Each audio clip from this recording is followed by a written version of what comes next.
There it sits, ready to be lifted. I will paint it after this process is complete. I've got 4 1/4 inch bolts holding this to the bracket and the car dolly, and then I have 2 5/16 bolts on the front one, just because I couldn't really get in there very easily to put 4, but 2 should do. So the main concern with that one is right to left movement, or sorry, forwards backwards movement, and the main concern with this one is right to left movement. So they should be fairly sturdy. I have some welding to complete yet, and then I will paint it if it works okay. One thing I am going to have to do though is put a strap on it just to make sure that it doesn't rock on the frame. If you get any kind of unevenness with the pan, then it will be unstable. I will put a strap around that, a ratchet strap. That should take care of it. Then I will check it for ease of use and height both minimum and maximum, and then hopefully it's ready to go in the car. One thing I should point out is don't forget to put a plug on the top of the transmission. This one appears to be open all the way through. Another one that I've got is not open all the way through. The casting covers the hole inside. So this one, you have to make sure. And this one has an opening there, so it needs a plug. So here goes.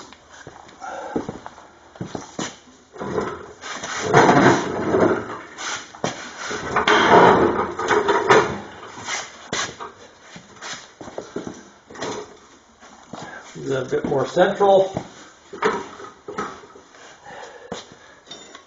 See what happens. And I think I'll move the oil just in case it goes crashing.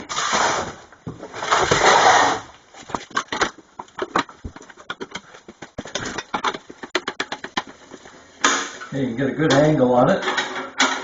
Of course, the higher it gets, the less stable it is.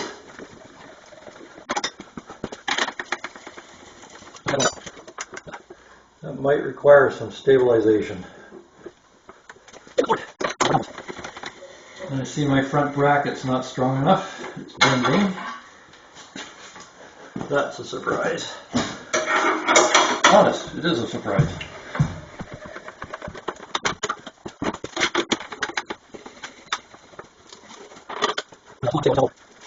Having obstacles in the way keeps you fit.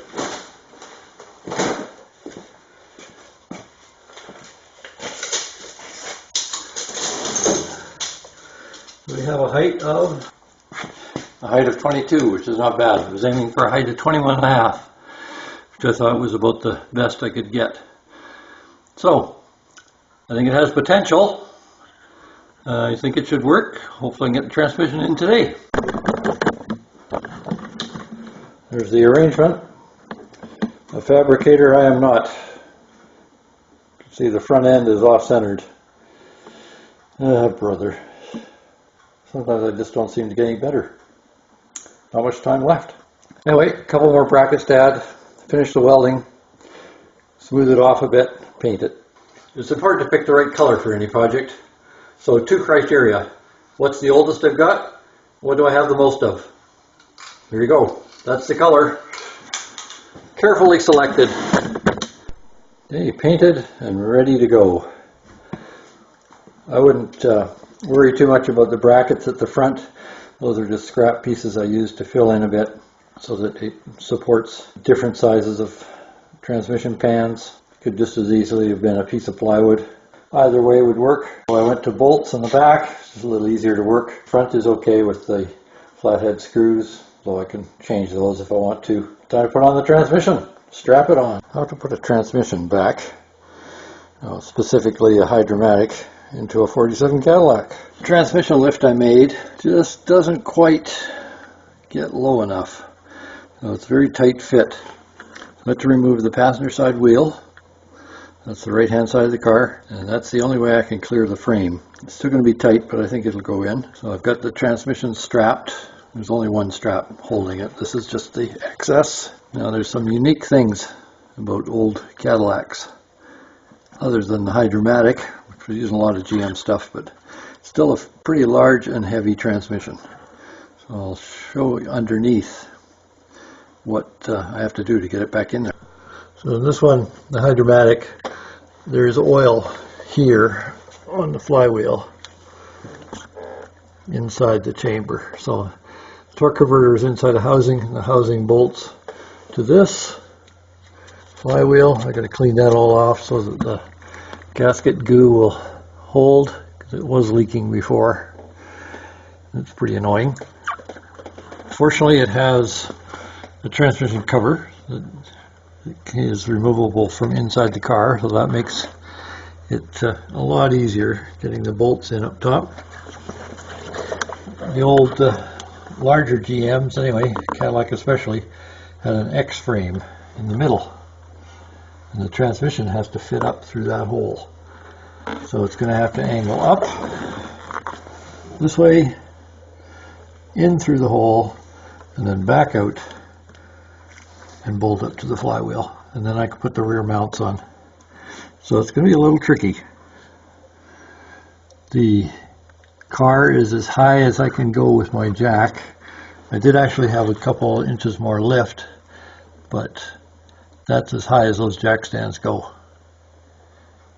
And I don't have any that can lift any higher than that, so short of putting blocks on the floor and lifting it that way.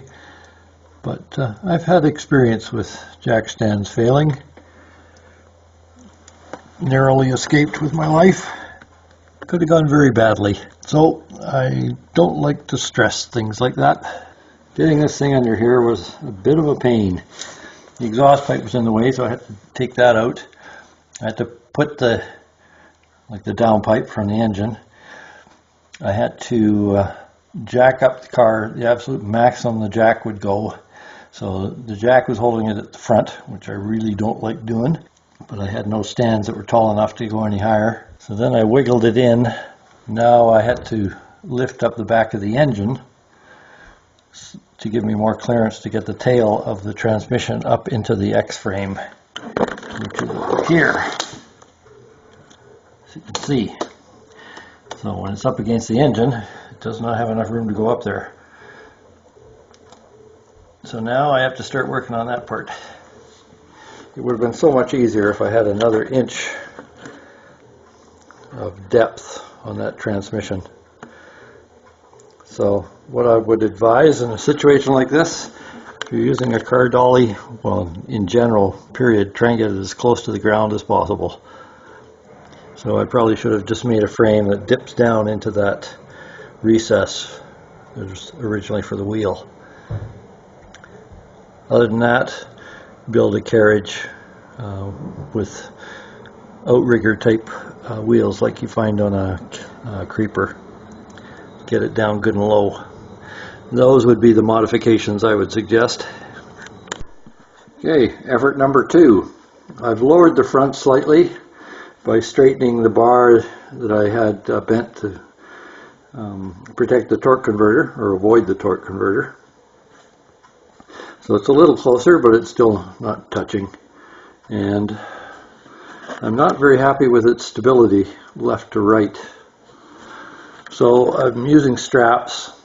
I'm going to try that. So I'm going to have to work the straps loose as I raise it. And I'll be fighting one against the other to try and keep it stable on the cradle, which is a problem. So I'm not sure exactly how to solve that.